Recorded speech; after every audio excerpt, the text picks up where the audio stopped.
GTX 400 series, 2010. It all started off with the GTX 400 series and NVIDIA's brand new Fermi architecture. This was a massive leap.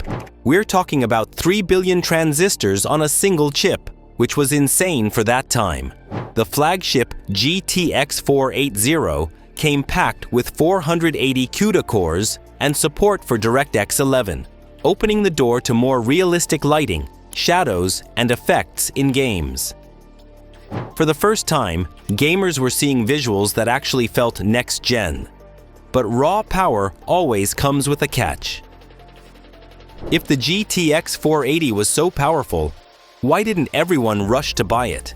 Because it was a beast in every sense. It needed a huge 600-watt power supply and ran hot. Like, really hot. You practically needed a small fan factory inside your case. So while it impressed tech enthusiasts, it also earned a reputation as a heater disguised as a graphics card. NVIDIA listened, and that's where things got interesting. You see, NVIDIA didn't throw Fermi away, they fixed it. The GTX 500 series refresh, 2010 to 2011. After the hot and power-hungry GTX 400 series, NVIDIA knew they had to do something about it, and that's exactly what the GTX 500 series was all about. Instead of starting from scratch, they took the Fermi design and polished it. Same 40-nanometer process, but smarter power management, better efficiency, and refined internals. The star of the show was the GTX 580. This was the first Fermi card that was fully unlocked, meaning all 16 streaming multiprocessors were finally active. In simple terms, Fermi was now running at full potential, and it showed in performance. Then came the fan favorite, the GTX 560 Ti. Released in early 2011, it delivered around 30% better performance than the GTX 470 at a much better value. That's why it became the sweet spot card, powerful, affordable, and well-balanced. NVIDIA also improved Z-culling, which meant the GPU could skip rendering pixels you'd never see anyway. Less waste, more speed, simple and smart.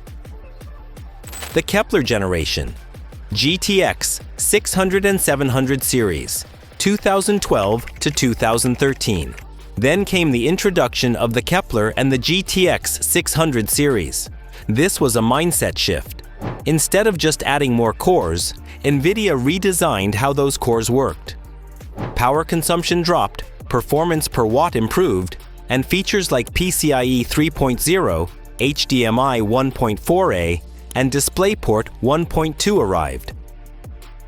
Suddenly, multi-monitor setups and high-resolution displays became normal, not luxury.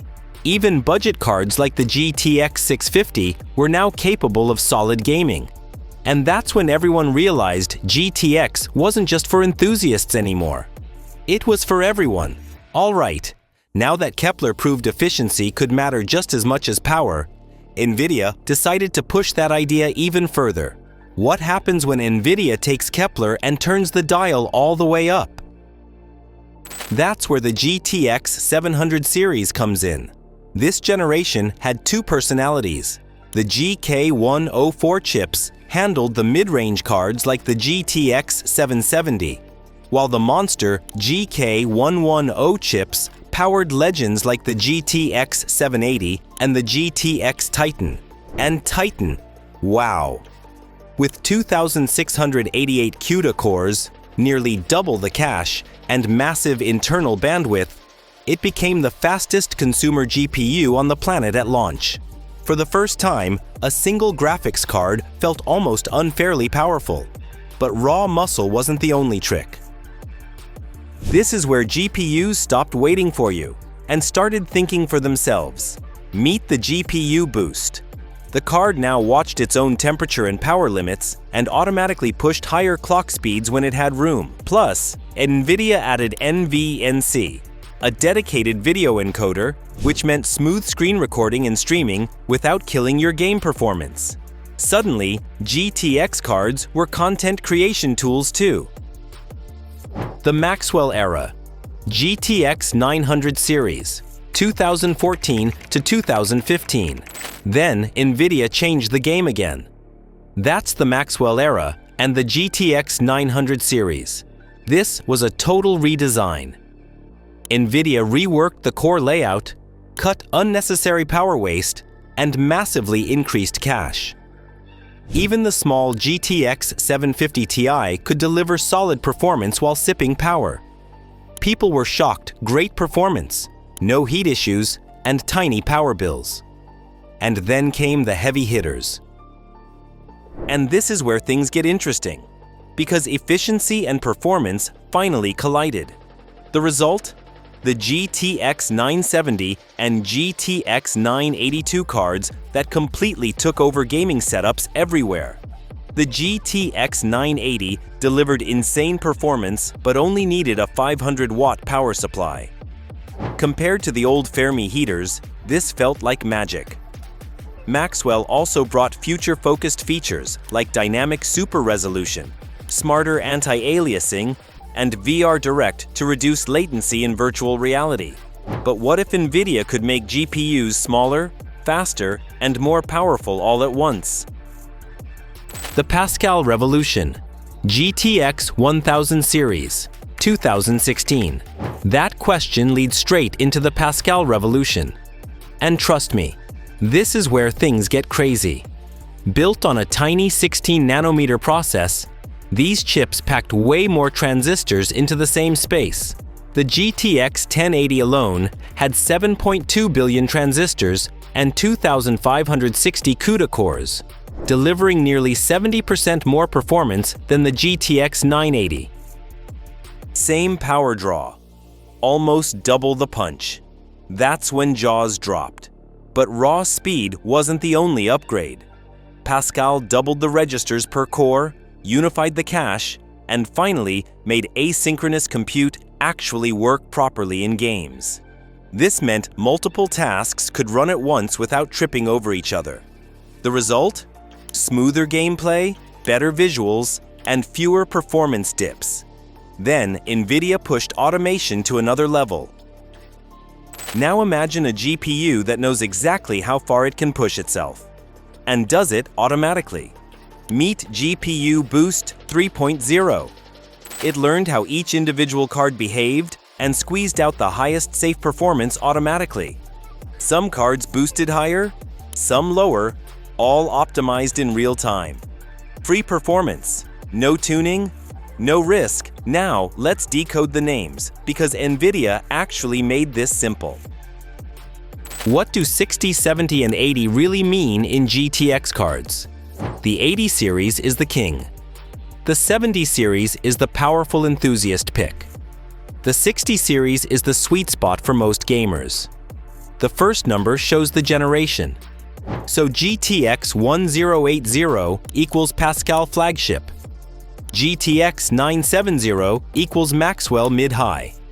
Easy. And this evolution wasn't just technical, it changed what gamers could actually do.